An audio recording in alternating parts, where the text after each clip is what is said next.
Hello, and welcome to Will's Infinite Library. I'm Will, and this is my infinite library.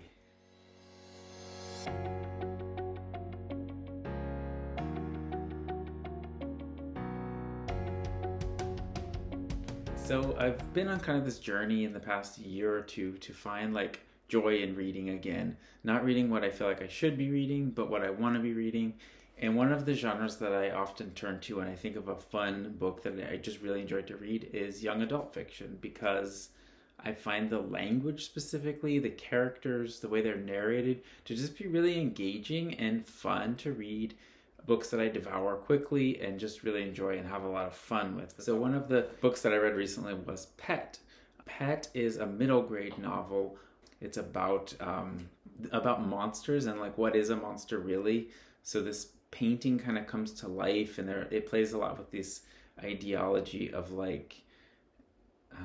angels and demons and monsters, but kind of what is that, and what does it mean if a person can be those things, and where does that come from? Is it the person? It's, you can see, it's very conceptual, very kind of mythology inspired, but very thoughtful and beautiful and really good. So check that out if it sounds interesting to you. It's a very short book, but it deals with really heavy topics.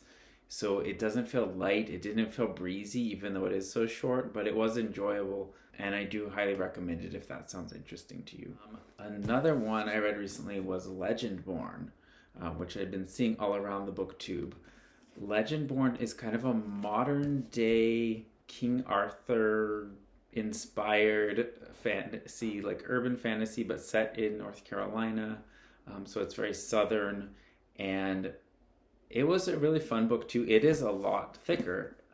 It's a long book, and the copy that I have, the text is really tiny, so it was a bit of a slog at times, just in terms of the actual reading, but it was a fun story. I really enjoyed it and would like to continue reading this series, because it has a lot of those kind of classic fantasy elements that are fun to read, but have a twist on them that make it a little different and exciting. It follows Bree, who's dealing with her mother's recent death and kind of processing family trauma and history, and it's really good. I recommend it as well.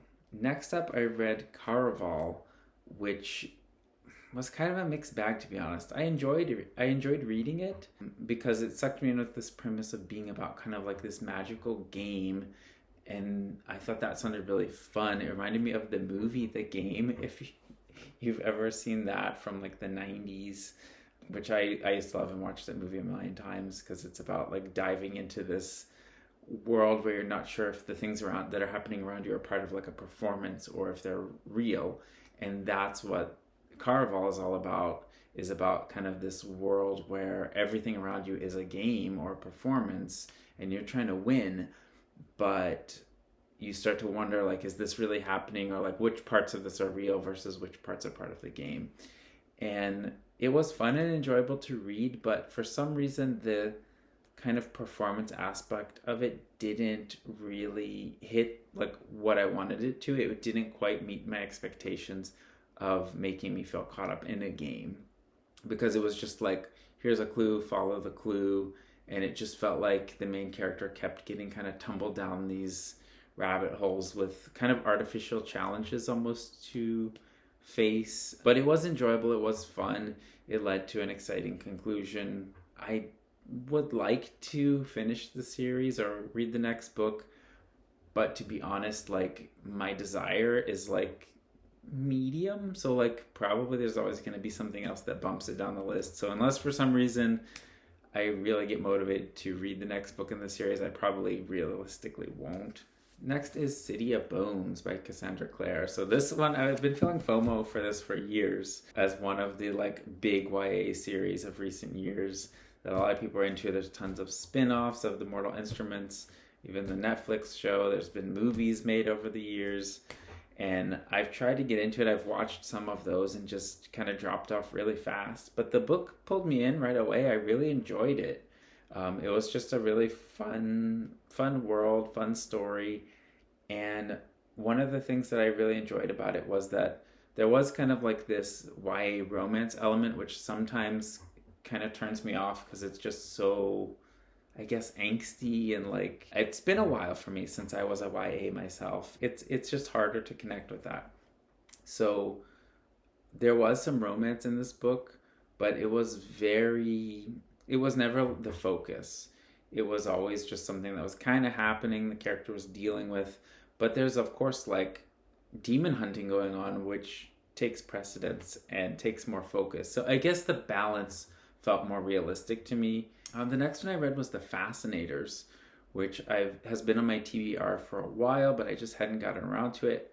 And I finally made the time because it's this blend that I always want to read, but I think the first book I found that really ticks this box of feeling like a contemporary YA novel that has magic in it. And it just balanced both of those so well. It told like a fun, exciting, fast-paced story about these kids caught up in this magical world of like practicing spells, having a spell club at school, and then like the ups and downs of their relationships. Yeah, it just really ticked both of those boxes. I really enjoyed it, and it was just perfectly balanced. Highly recommend if you think that sounds interesting.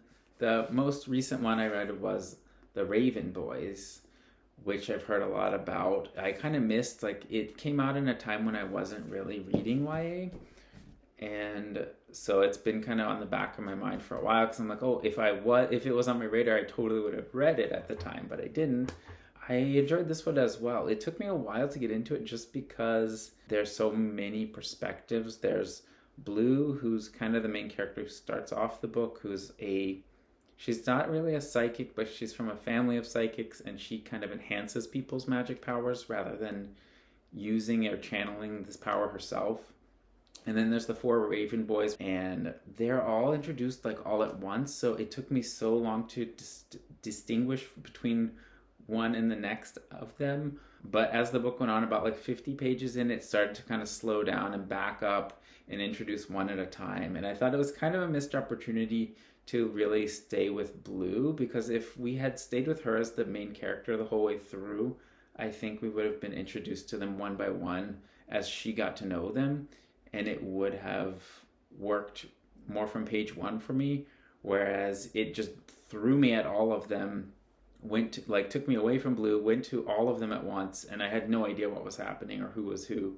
But then as it kind of slowed down, as we got into it, it clicked, and I could tell them apart. I knew who was who. I started to get invested in each individual character and really ended up enjoying it. This one is very similar to Legendborn, as it deals with this kind of Welsh mythology, but it takes these kids on this like kind of sweeping quest as they're kind of trying to figure out what's magic and how does it work and what's going on with them, and they all have their complex stories.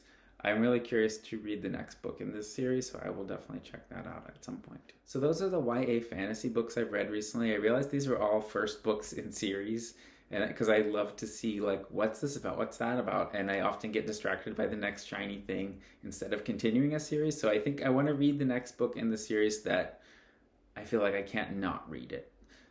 And if I don't feel that way, I probably won't continue. I'll probably check out the first book in another series. So those are the YA books I read recently, YA fantasy. Let me know if you've read any of those books, what you thought, and if you have any other YA fantasy series or anything else like that to recommend. Let me know your favorites in the comments below. Anyways, I'll let you get back to your reading, and I will see you next time.